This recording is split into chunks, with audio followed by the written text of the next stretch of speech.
What you're about to see are laser coaching sessions. This is our opportunity to talk with one of our Freelance Success Framework students and dig into one of their challenges or one of the things that they've been facing. Now, these are quick sessions. They're only like 10 to 15 minutes, but you're going to see we managed to pack in a ton of value in those 10 to 15 minutes. Now, even if you are in a different industry than this particular freelancer, I guarantee that you are going to find a lot of value and walk away with something that you can use in your own freelance business. So enjoy. Tom, what can we do for you? So I started with the freelancing, started on the program.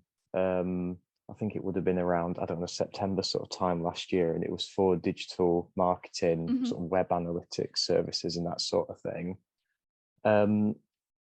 The progress was quite slow just because of some stuff that was going on at work, and then my little boy was in hospital over Christmas, and that kind of had an effect on stuff this year. So the position I'm kind of in at the moment is I wanted to ask probably more generally, just to get some advice from both of you. And I guess the main question will be, based on your experience, if you were to start again, is there anything you would do differently? Or I guess another way of phrasing it is, if you were to wake up tomorrow and your business, I wouldn't say wouldn't exist, but it was there, but it was say, or the brand was unknown to anyone, what would be the first things you do within the first few weeks? A very simple answer to that. Me too. And I bet it's the same. Yep. Dig in hard on pitching.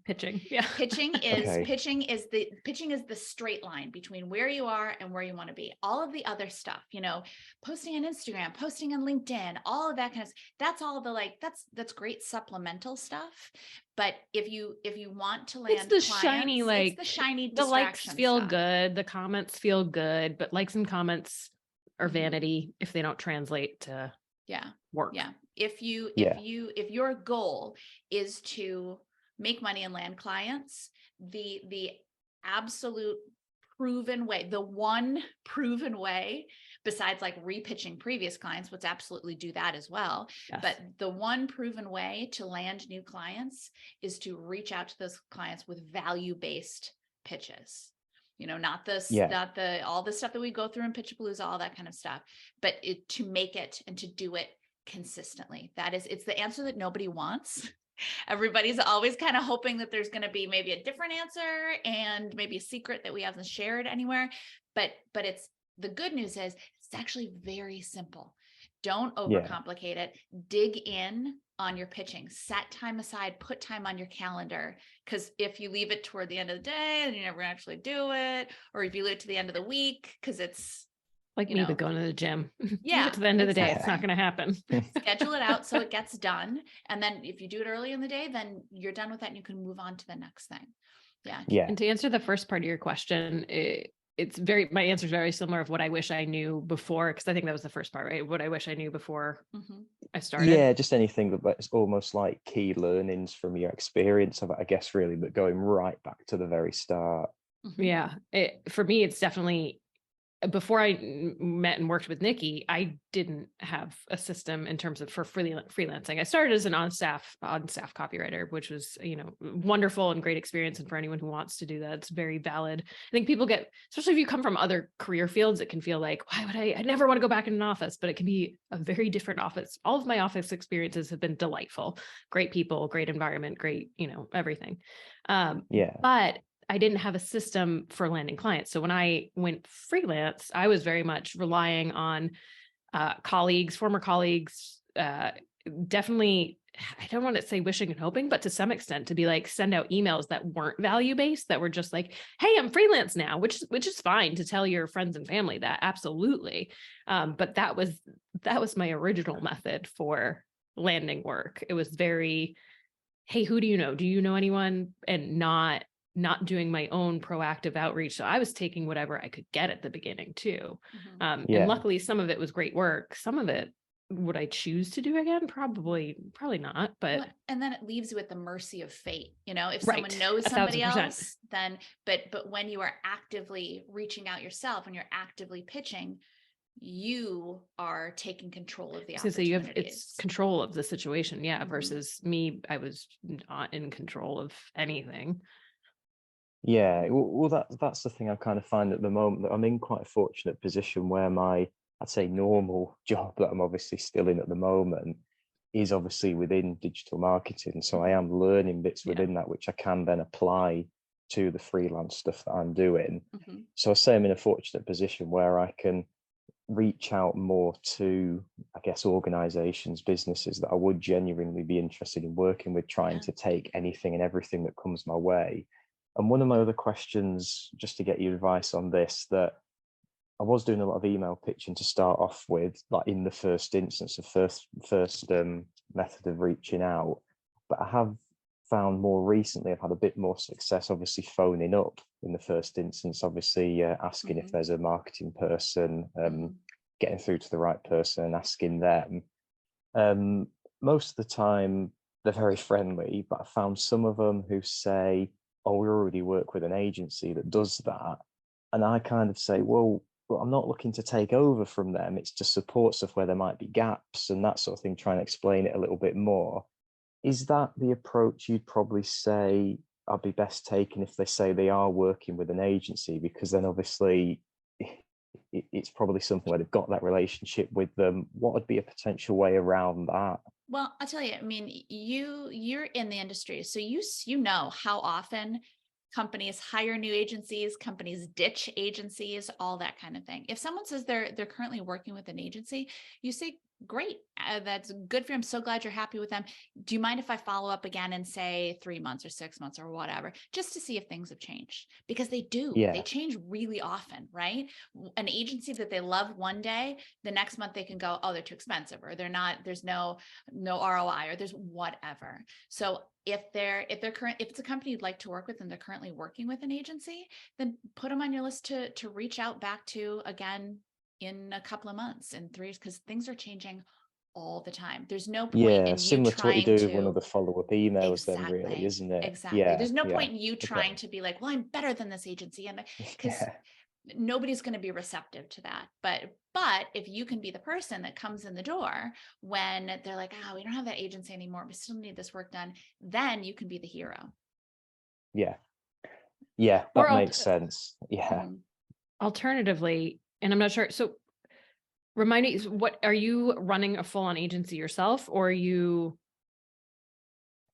No, it's just me as like a Okay. one-man band. Yeah. Obviously, it would be basically to pick up where there might be gaps. Like, okay, an agency might be doing the digital marketing for this business, but they might not have someone who's doing the day-to-day looking at like the web analytics, for instance, or that sort of thing. So that's where I'm kind of saying, okay, great, they might be doing this, but are they doing absolutely everything you need to get value from all this website activity that you're doing?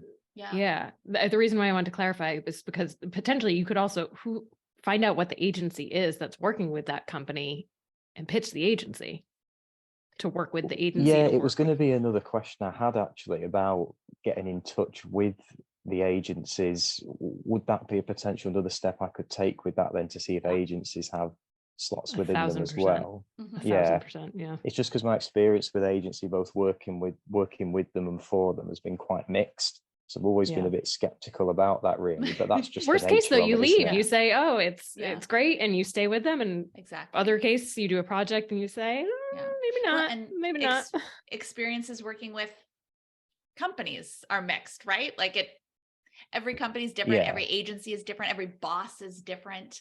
But to Kate's point, if you get in there and you like it, you're freelance. They say, all right, we'll do a 1-month contract. Awesome. Or project by project, great. And then if it works, then you guys can keep working together. And if not, no, you did say that sometimes that you want to be the person who kind of fills in the gaps. That is an opportunity. If someone says we're working with an agency, if they're open to the conversation, you could say, absolutely, I get that. And I'm so excited you're working with that agency. I've heard great things. What I also know is that sometimes agencies aren't doing X, Y, Z. if you're open to it, I'd love to have a conversation to make sure that that's covered for you, because it's so important, and explain why those elements are still so crucial to the business. And if they're open to having that conversation, great. If not, then again, you can go into the, all right, can I check back in again in 3 months or see if anything's changed?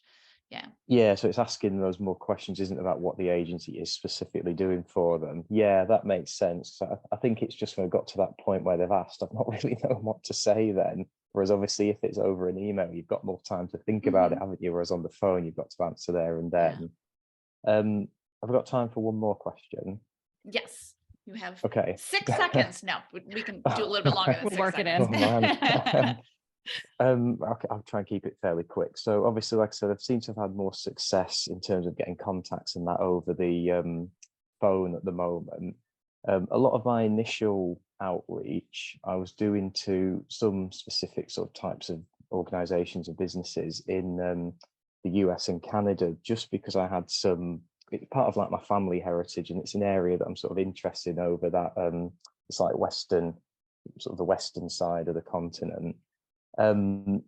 Obviously phone in there is a bit tricky because of costs, as I found out with a couple that I've done.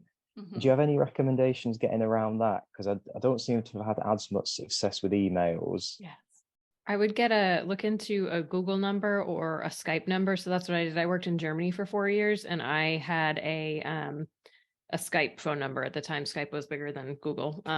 So I'd look into both and compare the options. But I think it was a flat rate, like, I don't know what I paid, to be honest. I don't know, $30 or $40 at the time. This was a few years ago, so don't quote me on cost, but it was a relatively easy. So it was you have to have Wi-Fi, obviously, but it was much easier for me to call out than people calling me. So for people calling me, I would set up a Zoom meeting. And it sounds like for your purposes, like outreach is all you need on the phone to, get whatever you need. And then I would set up either a Zoom or a Google Meet or something like that. I think people, especially post-pandemic, has been the most beautiful thing, is that people, I don't think I've picked up my phone once. It's all, even if people have their camera off, and you can always preface it like that, like, hey, I'd love to jump on a quick call, video on or off, optional, up to you. Yeah. And I think people are generally, I feel like, amenable to doing that. Yeah. But yeah, thanks. I'll look into that then. Thank you. It was just a way to potentially get around that. That's all. Because I do like probably, to be honest, prefer talking over the phone in the first instance. At least if you follow up with an email, you've probably got a contact and they have already spoken to you, rather than just coming completely out of the blue over an email to start off with. But I'll take a look into it now. Thanks. Yeah, and I'm sure there are other ones besides Google and Skype too, that you could just, like, Wi-Fi phone number type of thing that makes it easy to call. Yeah. Really good. Thanks very much. Awesome. And follow up with anything in the group too, of course, and coaching calls and all of that, Yeah, absolutely. Yeah, no, they've been brilliant so far. I've really enjoyed it, and all the ones throughout January as well. Good. Awesome. Perfect. Thanks very much. Thanks, Tom. Talk soon. Bye. Good night. Bye. Bye.